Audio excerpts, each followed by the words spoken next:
Olivia, my sister, mentioned they're coming over tomorrow afternoon. I'm sorry for always causing you trouble. Oh, really? No problem. Should I prepare some snacks for tomorrow morning? I apologize that this keeps happening. It's like they don't have any boundaries.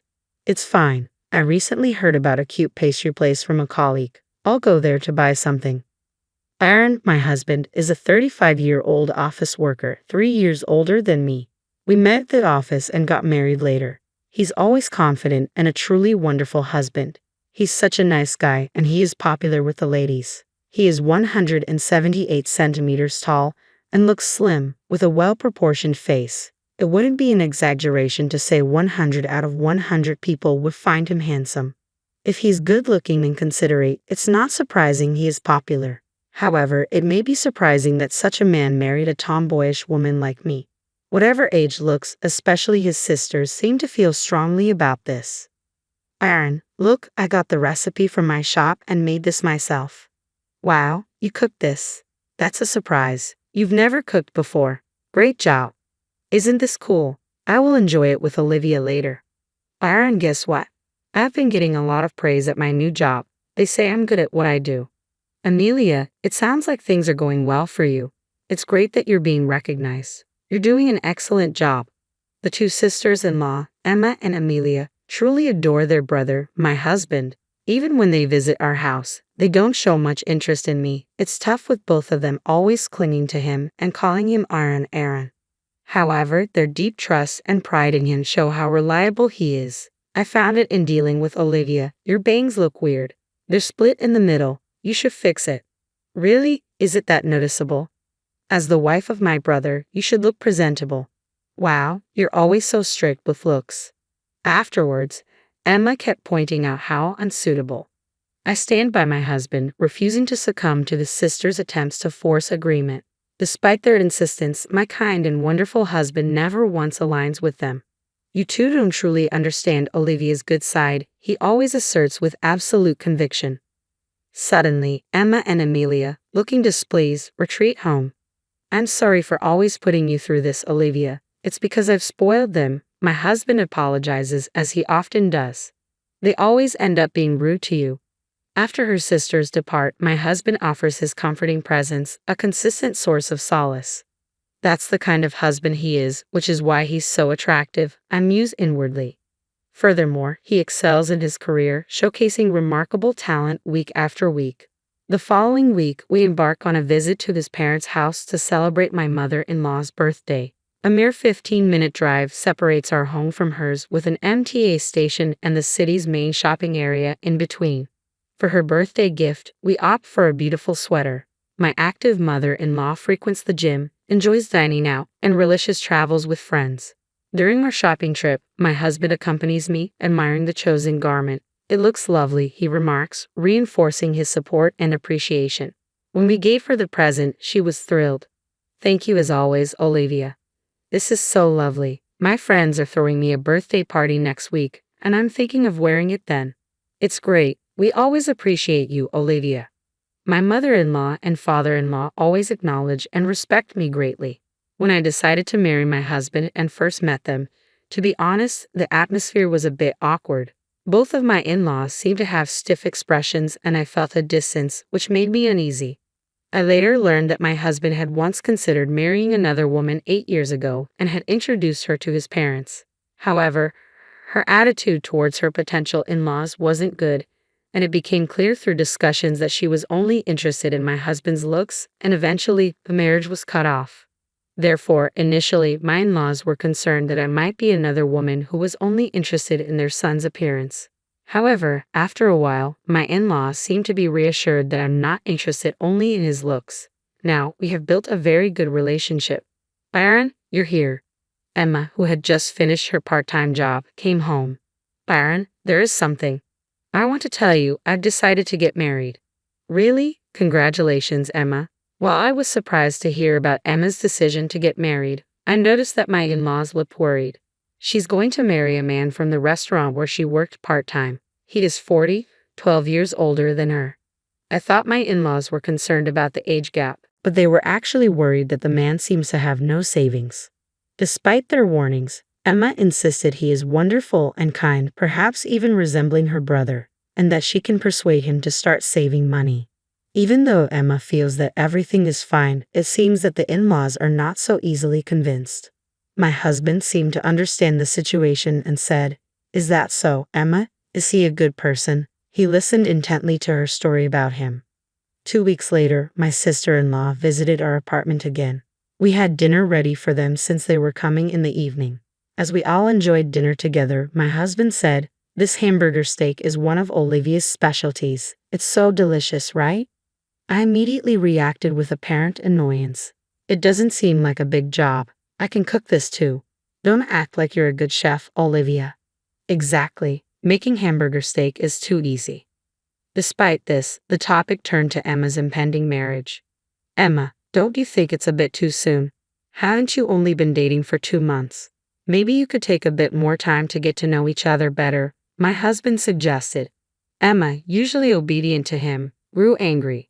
"Mind your own business, Aaron. I've already made up my mind. He might seem unreliable, but he is a kind and good person. I love him. He may not be impressive, but he's honest and cute. I'm going to marry him." "Emma, even though he is 20 years older than you, I don't see him as the honest and cute person you are imagining. It might be better to watch and wait a bit." "Why are you intervening too? Are you mocking me? Who do you think you are?" "That's right. Emma has made up her mind. Let's go, Amelia. I've had enough." In anger, Emma left her apartment with Amelia. Several days later.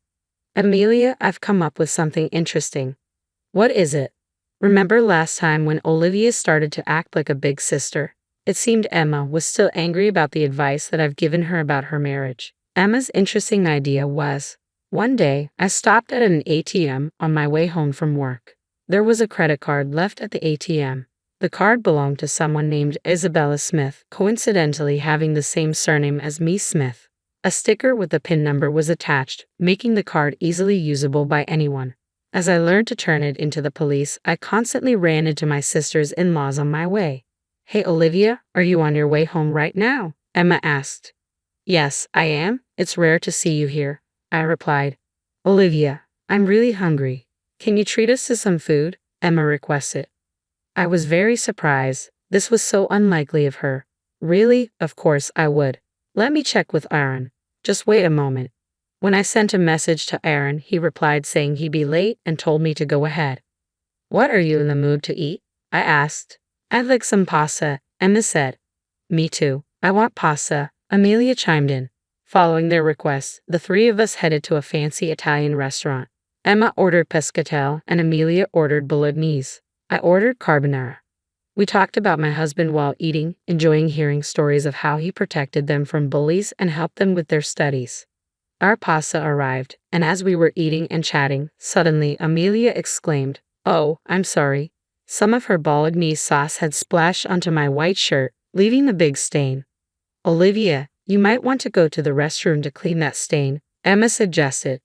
"You're right, I should," I agreed. Heading to the restroom, I left my seat with just my handkerchief. By the time I returned as the boss had finished their meals. Quickly, I ate the remaining pasta and we left the restaurant. "I'm really sorry about staining your shirt," Amelia apologized. "It's all right, it wasn't a special shirt anyway," I reassured her. "Thanks for the treat today," Emma said.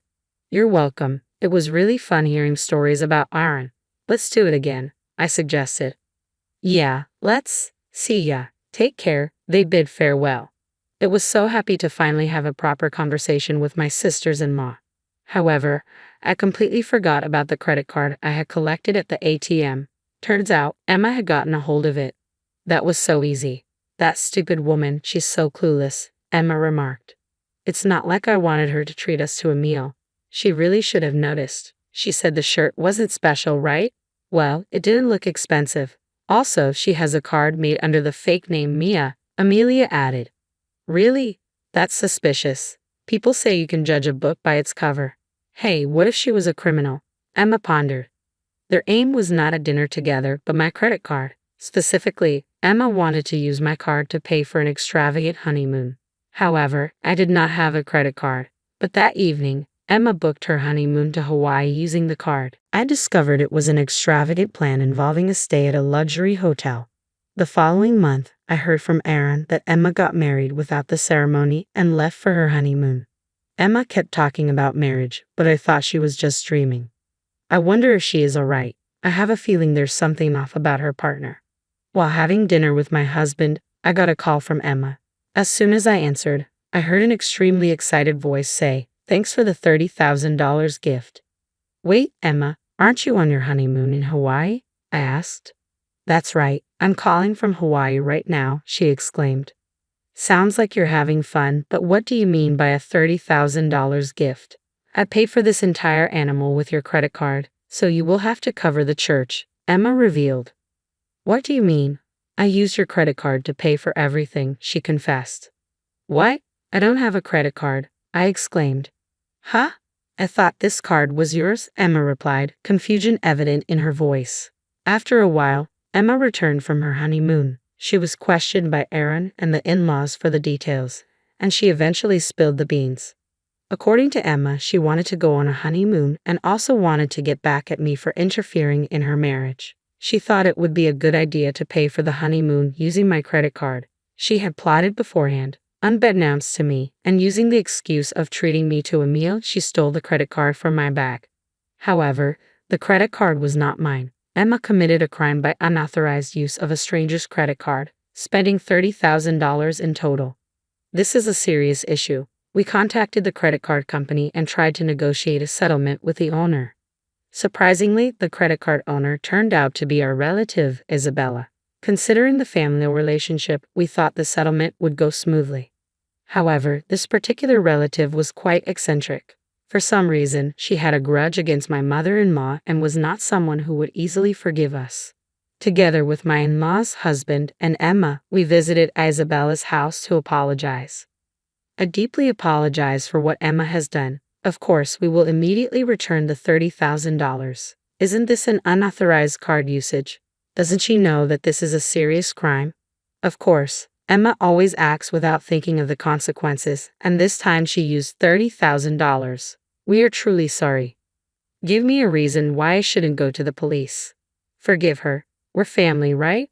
A crime is a crime, whether we are related or not. It doesn't matter. Also, will Emma herself repay the $30,000 she used without permission? Emma is a part-timer with no savings, so I will initially take on the responsibility of repayment. Do you think just repaying the money will resolve this? Don't joke with me. The discussion between the father-in-law and Isabella didn't progress and ended up dragging on, finally deciding to discuss it again on another day. Later, on the third visit, Isabella finally agreed to the father-in-law paying the $30,000. Moreover, she then demanded an additional compensation of $5,000. The father-in-law complied, even with this unreasonable demand, and transferred a total of $35,000 to the end account. Subsequently, Emma ended up owing $35,000 to her father. To ensure she wouldn't default, a legally valid promissory note was also prepared. Emma's husband, who went on a honeymoon to Hawaii with her, disappeared as soon as he found out about Emma's debt of $35,000. To protect himself, he initiated a divorce and fled from his newlywed wife, Emma. Moreover, he quickly started living with another woman before the divorce procedures were even finalized. He is a 40-year-old man who is 12 years older than Emma, without any savings and can hold a job, but apparently he had a way with the ladies. Emma married him, being charmed by his unreliable yet cute demeanor. I do feel a bit of sympathy for Emma. Furthermore, Emma is the same age as Jacqueline, who is the daughter of Isabella, the owner of the credit card. They went to the same school from elementary to high school, but they were in different classes and had a competitive relationship rather than a friendly one. Jacqueline spread the word to their classmates. Emma is a criminal with a debt of $35,000. Watch out for her. Be careful with your wallet. Consequently, even Emma's old friends started distancing themselves from her. However, after these events, Emma's attitude towards me changed. They used to be competitive with me, but they have slowly started to respect me, and they plan to visit my house again tomorrow. They want me to teach them how to make hamburger steak.